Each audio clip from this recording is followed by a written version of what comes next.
Chicago police are investigating an apparent murder-suicide in the Streeterville neighborhood.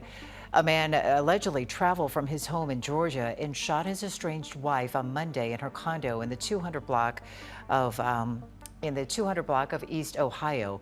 He then allegedly shot himself just as police were getting to the unit. She was 29 years old, a photographer, a Pakistani-American woman from Tennessee who had spent years building a life she was proud of. And for a brief, shining moment in 2022, her TikTok page became something rare, a space where thousands of South Asian women finally felt seen. And that's when she uploaded a TikTok exposing her marriage. She called her husband toxic. She warned other women about red flags. She told them they deserved better. And then on July 18, 2022, a man drove 700 miles from Georgia to Chicago, walked past building security carrying a backpack and a garment bag. A garment bag that would later be found to contain her wedding dress, took an elevator to the 28th floor, and killed her. Her name was Sania Khan, and this is her story. Sania Khan was born in 1993 in Chattanooga, Tennessee, to Pakistani immigrant parents, growing up as a first-generation American. And from the very beginning, she wasn't someone who blended into the background. She was an exemplary student, graduating from Chattanooga School for the Arts and Sciences with high honors. That name alone tells you something. It wasn't a school you drifted into. It was a place you had to earn your seat at, and she did. She went on to graduate from the University of Tennessee, Chattanooga, where she double majored in psychology and women's studies. That combination is interesting when you look back at it now. Psychology and women's studies. Like even in her academic choices, she was trying to understand the systems that shaped the lives of people like her. She wasn't studying these things in the abstract. She was building a framework for the world she was living in. After college, she didn't immediately fall into photography. She began her career as a social worker and advocate for low-income families before becoming a flight attendant to support her flourishing photography career. That tells you something about who she was. She wanted to help clients fall in love with themselves and with each other in front of the camera. That phrase matters, because later she would use that same lens, that same eye for truth to look at her own life. And what she found there wasn't a love story. It was something much harder. She was warm, she was funny, she was the kind of person who made a room feel lighter.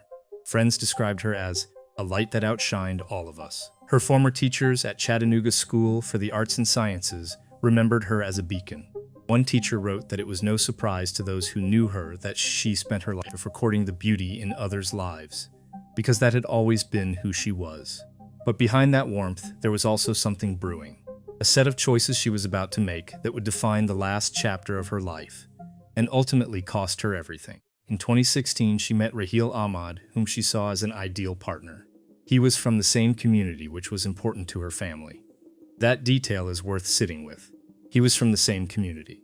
For South Asian women, particularly those raised in conservative Pakistani households, that phrase carries enormous weight. It means shared language, shared culture, shared expectations. It means the family approves. It means the community approves. Despite their primarily long-distance relationship, she felt she knew him well. Therefore, they decided to get married in June 2021. They had been together for about 5 years prior to getting married.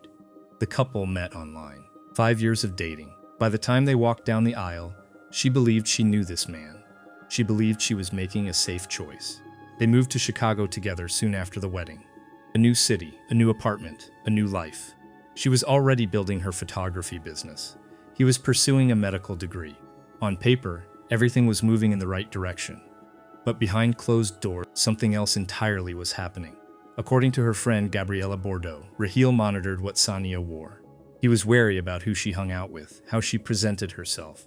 This is the quiet, insidious kind of control that's hardest to name. It doesn't leave marks you can point to. It's the slow erosion of a person's sense of who they are and what they're allowed to do. It's a partner who has a problem with every outfit, every friend, every choice. Bordeaux later said, "I didn't see someone as spirited as her being so manipulated or controlled by someone, but she was." And Sania, for a time, stayed. Because leaving, especially in her community, was not simple. It was not just an exit from a marriage. It was a declaration that would echo through every family gathering, every community function, every conversation for years to come. She was encouraged to stay, pleaded with to stay. By her family and by her ex-husband's family, she stayed. And then, in December 2021, everything broke open. During a severe mental health crisis, Raheel Ahmad allegedly attempted suicide and tried to push Sania out of their 28th floor apartment window. Let that sink in. He tried to push her out of a window, 28 floors up. She survived. He was hospitalized for several weeks. Khan filed for divorce in December after Ahmad allegedly had a mental health crisis. She changed the locks on their Chicago condominium and removed him from the lease. That moment, that horrific, terrifying moment, was the turning point. She had stayed through the control. She had stayed through the monitoring. But there was a window, and she had been standing at the edge of it. And after that, she was done. She filed for divorce in February 2022, citing irreconcilable differences. The divorce was still pending at the time of her death. Here is where Sania Khan's story takes a turn that is both brave and, in retrospect, deeply painful to think about. She could have stayed quiet.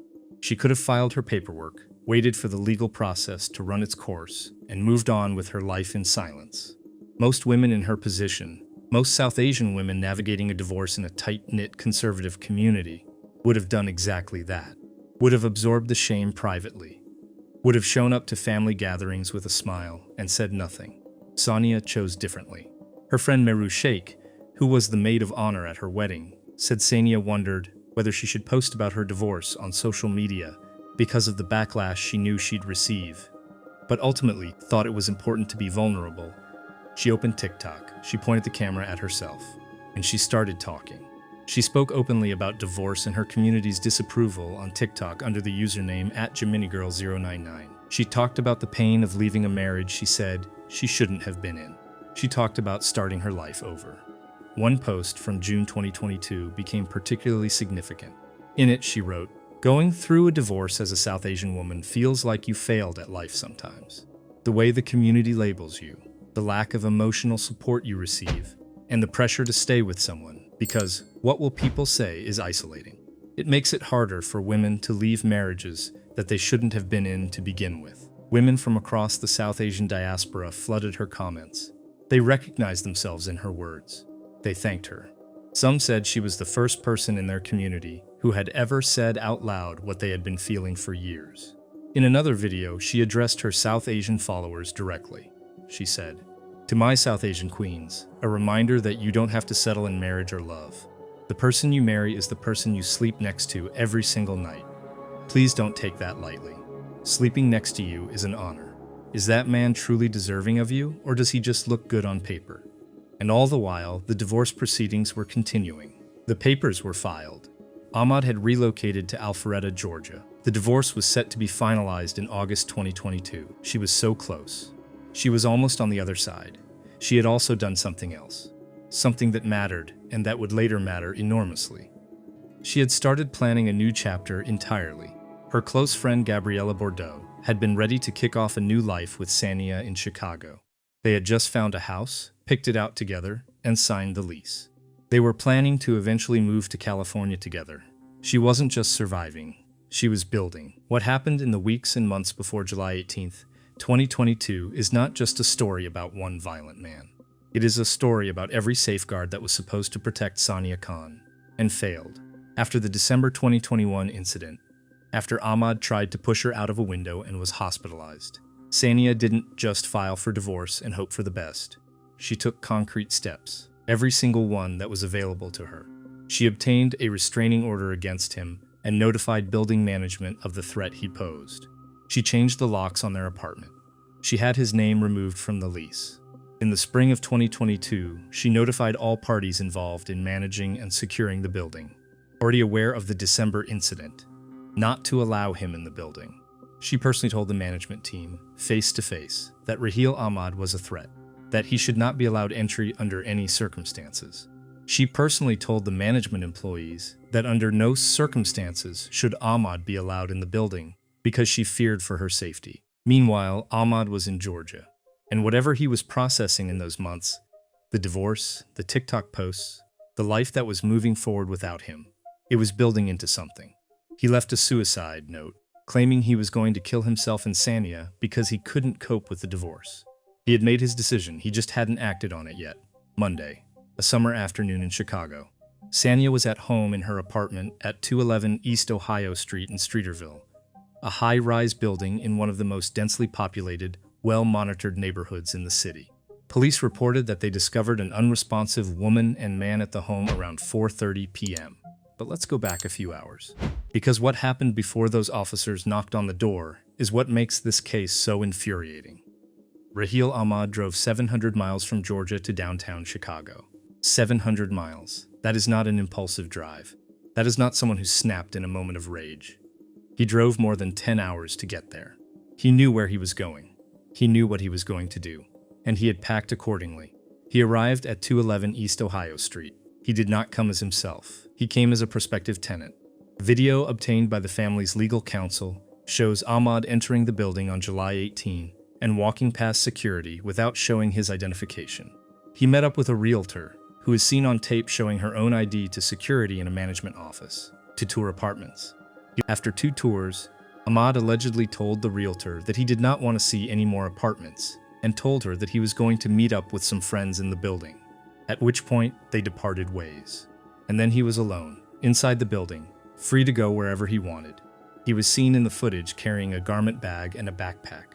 Family attorneys say the garment bag had Sania's wedding dress inside, and the backpack had the gun with which he shot her and himself. He brought her wedding dress. He brought the gun. He had planned every detail of what he was about to do. He took the elevator to the 28th floor.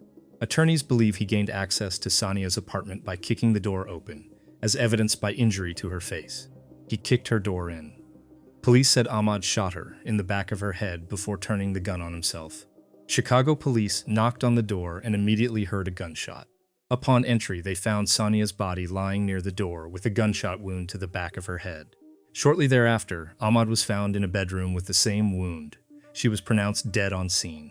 He was transported to Northwestern Hospital, where he later died. Coroners ruled her death a homicide and his a suicide.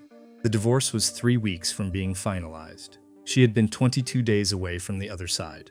The news broke and it traveled fast.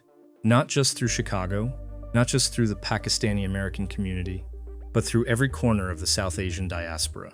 Because Sania wasn't a stranger to the people who heard her name. They had been watching her videos.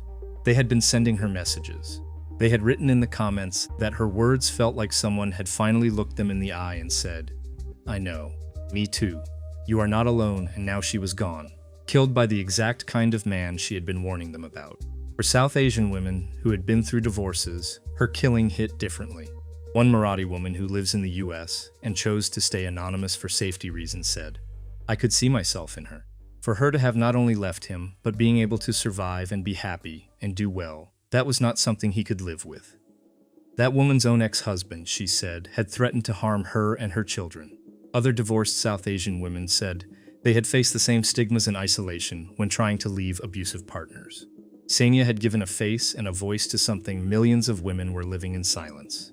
And in losing her, the silence felt louder than ever. Friends and teachers in Chattanooga created the Sania Khan Memorial Scholarship in her memory. Her former teacher Carmen Valor wrote that Sania had spent her life recording the beauty in others, and that it was no surprise to those who had known her as a student. She called her beautiful, brilliant, and curious. Gabriela Bordeaux, her best friend, the woman who had just signed a lease with her for a new home, found out on a train ride home when Sania wouldn't answer her calls, and Sania's parents reached out to her. She said, "I'm still trying to understand. We had just found a house, picked it out together, and signed the lease. We were all supposed to move to California together eventually." There are layers of grief in that statement that are hard to sit with. The lease they had signed, the plans they had made, the California future that was supposed to come next. All of it gone on a Monday afternoon in July. 3 months after Sania's death, her family did something. They filed a lawsuit. The lawsuit named 4 defendants, including the building owners, management, and a security company. It alleged negligence in allowing Raheel Ahmad unrestricted access to the building. The family's attorney, Michael Gallagher, laid it out plainly. He said, "If either management or security would have followed their policies, they would have checked his ID. They would have known he was on a no-entry list for the building, and he would have never gotten beyond the secured door." He continued, "Sania Khan's story is a tragic one that should have been prevented. The defendants had known for more than 7 months that Sania's estranged husband posed a significant threat to her life. Sania's mother, Sania Khan, spoke publicly about what had happened to her daughter. She said, My daughter did everything possible to protect herself. She trusted the building. She was paying big rent and she thought it would keep her safe. And that's the devastating truth at the center of this case. Sania Khan did not die because she was naive. She did not die because she failed to protect herself. She died because system after system, person after person failed to take the threat seriously. She got the restraining order. She told the building. She had him removed from the lease. She changed the locks. She warned management in person. She did everything she was supposed to do. And none of it was enough. Because a man walked past a security desk without showing his ID, pretended to tour apartments, and then took an elevator to the 28th floor. Sania Khan said, if they had run his name through the system, somehow they would find out he was not allowed in there, and my daughter would be alive. It's almost unbearable thing to sit with. One ID check, one name run through a system. That's the distance between Sania Khan being alive and what actually happened. In the weeks after Sania's death, something happened that she would have recognized. A conversation broke open. A taboo was forced into the light. South Asian women across the United States, Canada, the UK, women who had never said these things publicly began speaking about their own marriages, about the pressure to stay, about the shame of leaving, about the community that called you a failure for choosing your own safety. Within the culture, shame is a particularly debilitating and persistent barrier in people's attempts to leave relationships. And Sania had known this. She had named it. She had posted about it on TikTok with the full understanding that backlash was coming, and she had done it anyway. Dr. Samaya Mushtaq, a psychiatrist based in Texas who has many South Asian clients, and who faced pushback from her own community when she got divorced in 2013, said Khan's death had been weighing on her. In South Asian cultures, she said, there's often a tendency for women to be forced to just tolerate unhappy marriages. Sania had understood this from the inside. She had lived it. And she had decided that the most powerful thing she could do was refuse to be quiet about it. What she perhaps couldn't have fully anticipated was that the very act of speaking, the very public nature of her voice, the visibility of her courage, also told her abuser that she was moving on, that she was thriving, that the life he wanted to control was becoming fully hers. For certain kinds of men, that is not something they can tolerate. She had 20,000 followers by the time she died. Women who had found something in her videos that they had never found anywhere else. Permission. Permission to name what was happening to them. Permission to leave. She had survived an attempt on her life and went viral campaigning for South Asian women's rights, not knowing this would put her in mortal danger from her ex. That is perhaps the sentence that carries the most weight of all. She survived. She spoke. And in speaking, she lit a torch that her killer could see from 700 miles away. True crime can sometimes flatten a person into their worst day, into the circumstances of their death, into a set of facts and a timeline. So let's slow down for a moment, because Sania Khan was more than the story of how she died. She was someone who double majored in psychology and women's studies, because she genuinely wanted to understand the world, who became a social worker first, before photography, because helping people was instinctive for her. She was someone who, even in the middle of her own divorce, even while carrying the weight of community judgment, the legal proceedings, the fear, was still creating. Still running her photography business. Still posting videos designed to help other women. Still signing apartment leases with her best friend and making plans to move to California. Friends described her as liquid sunshine. That is not a phrase people use lightly. It is the kind of thing you say about someone whose presence genuinely made things warmer. She was 29 years old. She had a scholarship named after her in Chattanooga. She had a community of women who had found their voice through hers. She had a future, a real one, a mapped out one, that she was walking toward. And she was 22 days away from her divorce being finalized. Cases like Sania's don't end with a trial. There is no conviction to examine. There is no jury verdict to parse. Raheel Ahmad died in the hospital after turning the gun on himself. There is no one left to hold legally accountable for what he did. The wrongful death lawsuit against the building continued to work its way through the system. It raised real, important questions about the responsibilities of buildings and security companies when a resident has explicitly, formally, personally notified them of a threat, and that threat walks in anyway. But beyond the legal question, there is a broader one, and it's the kind of question that doesn't have a clean answer. How many Sania Khans are out there right now? Women in South Asian communities, in Muslim households, in conservative family structures, who are being told to stay, who are being pressured and shamed and isolated into silence. who are weighing the cost of speaking up against the weight of what happens if they do. Sania chose to speak, and in choosing to speak, she became something, a voice, a presence, a permission slip for thousands of women. But speaking also made her visible, and visibility in the wrong situation is dangerous. The news of Khan's death prompted conversations among South Asians in the US about the ways in which their communities often stigmatize leaving marriages, even dangerous ones. That conversation is ongoing, it is incomplete, and it will only move forward if more women have the support systems, the legal protections, and the cultural infrastructure to leave safely. Not just legally, but actually, physically, safely. Sania did everything right, and it still wasn't enough. That is not a failure of Sania Khan. That is a failure of every system around her. On a Monday afternoon in Chicago, police officers knocked on a door on the 28th floor of a building on East Ohio Street. They heard a gunshot. They went inside. They found Sania Khan near the door. She had been a girl in Chattanooga who loved art and science and had big ambitions. She had been a college student who double majored in psychology and women's studies because she wanted to change something. She'd been a flight attendant, a social worker, a photographer who could make anyone feel beautiful. She had been a woman who looked at her own pain and said, "Other people need to hear this." She had been, as one friend put it, liquid sunshine, and she was 29 years old. A friend wrote on Facebook, "You were stepping into the next chapter of your life when you left us, and I hope that wherever you are, this next chapter brings you the happiness and success you were always wanting." The divorce was 3 weeks from being finalized. She had a lease signed for a new home. She had California to look forward to. She had 20,000 women who were braver because of her. And if you take nothing else from her story, take this. She did not stay silent, because staying silent is what women are supposed to do. She spoke because she believed the truth was worth saying. She believed other women deserved to hear it. She believed that her voice mattered more than the backlash. She was right. She was also 22 days from the finish line. If you or someone you know is experiencing domestic violence, the National Domestic Violence Hotline is available 24/7 at 1-800-799-7233. You do not have to wait for it to get worse. You do not have to stay silent. And if Sania Khan taught us anything, it's that you deserve a next chapter. Thank you for watching. If this story moved you, share it, because the conversation she started deserves to keep going.